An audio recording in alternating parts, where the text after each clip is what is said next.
Pertengahan tahun 2021 lalu, tepatnya beberapa hari setelah momen Idul Fitri, Indonesia sedang ramai-ramainya memberitakan kasus kekerasan seksual yang dilakukan oleh Heri Wirawan, pimpinan salah satu pesantren yang berada di Bandung. Heri ini telah memperkosa 13 santrinya, bahkan 9 diantaranya hamil dan melahirkan. Banyak pihak yang mengawal kasus ini, bahkan persidangannya pun disiarkan secara global. Akhirnya, pada tanggal 4 April 2022, kasus ini ditutup dengan vonis hukuman mati bagi Heri Wirawan dan memberikan ganti rugi sebanyak 300 juta rupiah kepada 13 korban dengan nominal yang beragam tiap korbannya. Dari kasus ini, narasi kekerasan seksual di Indonesia mulai muncul kembali ke masyarakat.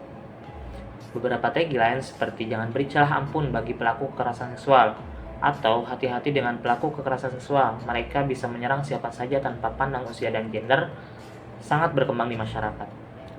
Dan memang faktanya, pelaku kekerasan seksual tidak pernah memandang usia maupun gender. Banyak sekali kekerasan seksual, khususnya dalam bentuk pelecehan, terjadi di masyarakat. Misalnya, kasus wanita pemilik rental PS yang mencabuli anak SD di bawah umur. Atau mungkin kasus begal payudara pada pria gondrong di Sleman.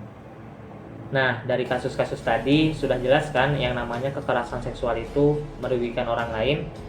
Tapi pertanyaannya, kenapa sih masih banyak orang yang melakukan kekerasan seksual, terkhusus pelecehan seksual?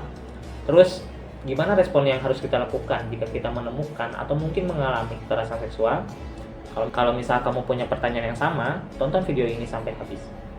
Berdasarkan data yang dikeluarkan oleh Kementerian Pemberdayaan Perempuan dan Perlindungan Anak, sejak awal hingga pertengahan tahun 2023 terdapat sekitar 12.000 laporan kasus kekerasan seksual yang terverifikasi di Indonesia. Nah, angka ini tuh bisa tinggi banget karena emang data yang mencangkup termasuk berbagai jenis kekerasan seksual. Tapi angka ini gak bisa jadi gambaran utama juga karena emang bisa jadi lebih sedikit atau bahkan mungkin lebih banyak karena kemungkinan ada kasus yang tidak terlaporkan. Sebelum pembahasan lebih lanjut, kita kenali dulu nih apa itu kekerasan seksual.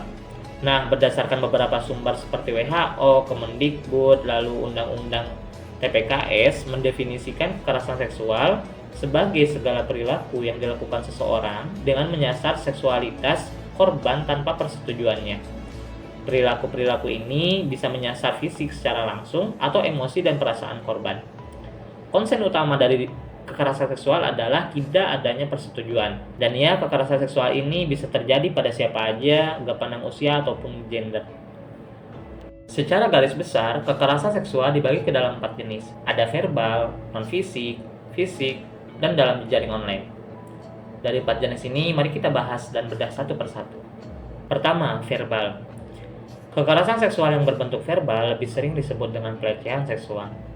Ya, pelecehan seksual termasuk ke dalam jenis kekerasan seksual. Bentuk kekerasan seksual secara verbal bervariasi.